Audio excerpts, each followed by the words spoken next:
The family of Eric Garner filed a notice of claim to sue New York City and its police department for $75 million. 43-year-old Garner died when a police officer allegedly used a banned chokehold to arrest the unarmed man. A city medical examiner ruled Garner's death a homicide and found that the chokehold was the primary cause of his death. A grand jury is hearing evidence to determine whether criminal charges are filed against the officer. Meanwhile, a New York City watchdog group released a study on police use of banned chokeholds. The Civilian Complaint Review Board says it fielded 219 chokehold complaints from July 2013 to June 2014, the most since 2009. But the city's biggest police union dismissed the study as totally meaningless and unsubstantiated. Well, tonight, questions of police brutality are being raised in yet another case involving an African-American man. Many are shocked by this video. Take a look at it, which recently surfaced after pulling over a driver for not wearing a seatbelt. A police officer appears to smash a car window and taser the passenger.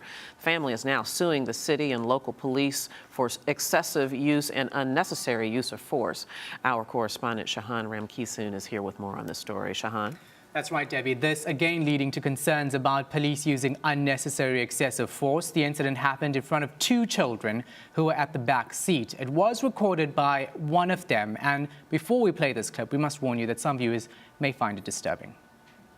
So I'm asking for a white shirt. I don't know what's going on.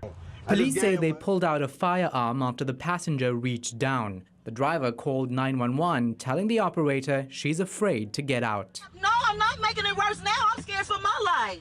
Because he just pulled a gun on us and we don't have a gun. After refusing to unlock the doors, police use force. Oh, damn!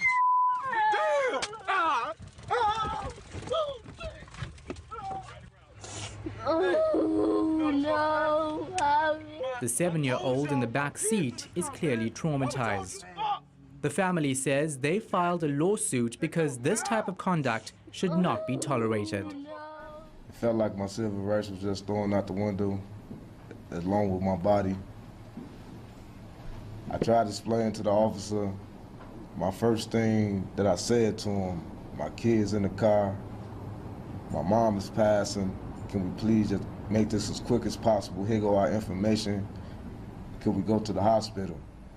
He threw that out the window. It didn't feel right. I felt black again. At the end, when it was over with, I looked at all the officers and I said, do you know, I said, I do not feel like I have police officers in my presence right now. It felt like I was just, it felt like it was nothing but gangbangers around me.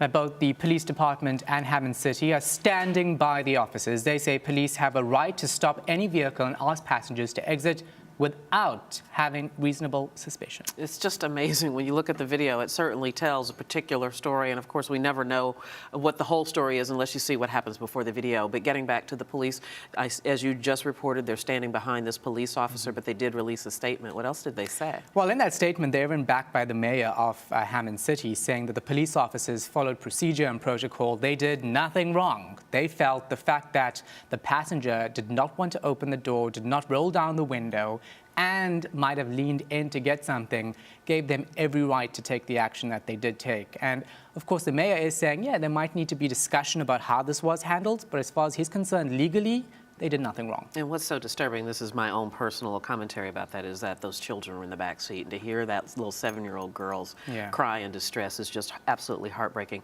So, Shahan, what do the legal experts have to say about this case? You know, there's been so many comments on this. Legal experts are saying, yeah, the police officers could have used force because the passengers didn't follow what they were saying. They were resisting arrest. They were not following instructions by officers.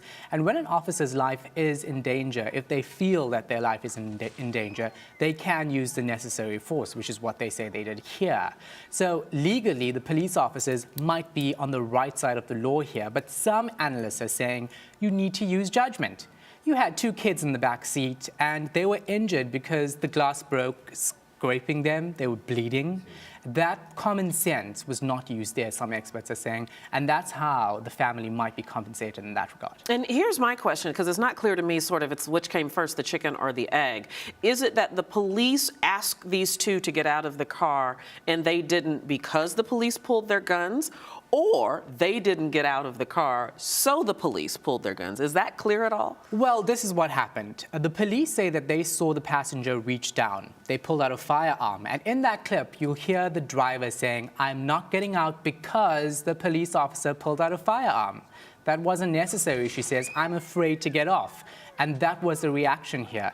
The fact that this passenger as well in his interview later on says that he felt black again really does point to the fact that many analysts are saying it as well, that Black Americans fear white police officers, and they had every right and reason not to get off, especially since the officer pulled out the firearm. Do you know anything about the history between the African-American community here in Hammond and the police department?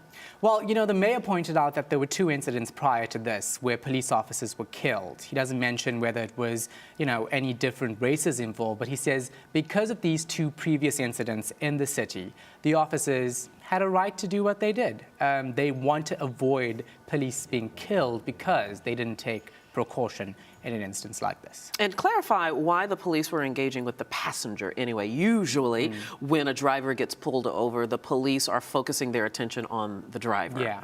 Well, what happened was the police officer first went to the driver and asked for identification. She handed it over to him, and then when he asked for the passenger's ID, she said that the passenger didn't have his ID. And that's when the officer moved from around the car to him and had the confrontation with him because he didn't have an ID to say who he was or prove who he was. Yeah, that's when things went terribly wrong. Just a little side note. The gentleman said in the press conference that they were rushing to the hospital to see his dying mother. Were they able to make it to see her?